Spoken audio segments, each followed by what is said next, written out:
Hey, I'm Josh Reimer, and this is the Sassy Scoop, where I review a viral video or a top 10 list. And we've come to a place in our society where spanking your own kid can be a pretty controversial way to teach them a lesson.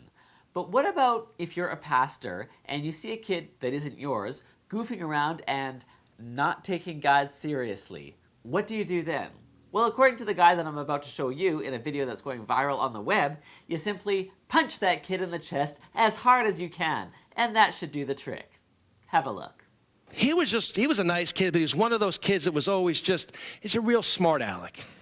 Was a bright kid, which didn't help things, right? Made him more dangerous. And he was just, kind of not taking the Lord serious. And I walked over to him and I went, bam! I punched him in the chest as hard as I crumpled the kid. I leaned over and I said, Ben, when are you going to stop playing games with God? I led that man to the Lord right there.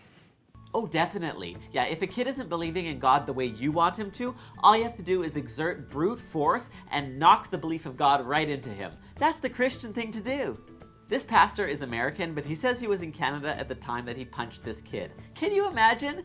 You're a little Canadian kid out snowshoeing and licking off maple from a tree, and along comes this mean American, probably carrying a gun and ranting about Medicare, and he punches you for not taking God seriously enough in his view.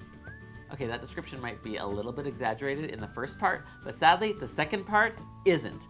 And I think the only thing that the kid learned that day was a bad representation of Americans and religious leaders. Then again, we don't have the whole backstory here. Maybe there's more to it than we get from this clip.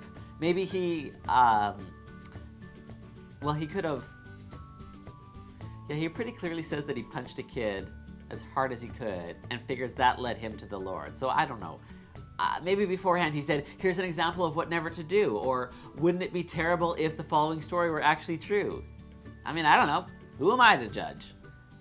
I'm Josh Reimer, that's who, and I say this guy's a douche. Thanks for watching the Sassy Scoop. If you see a viral video that you think I should review, share it with me on Twitter or Facebook. I'm Josh Reimer, and I'll see you next time with either another viral video review or a top 10 list. Bye.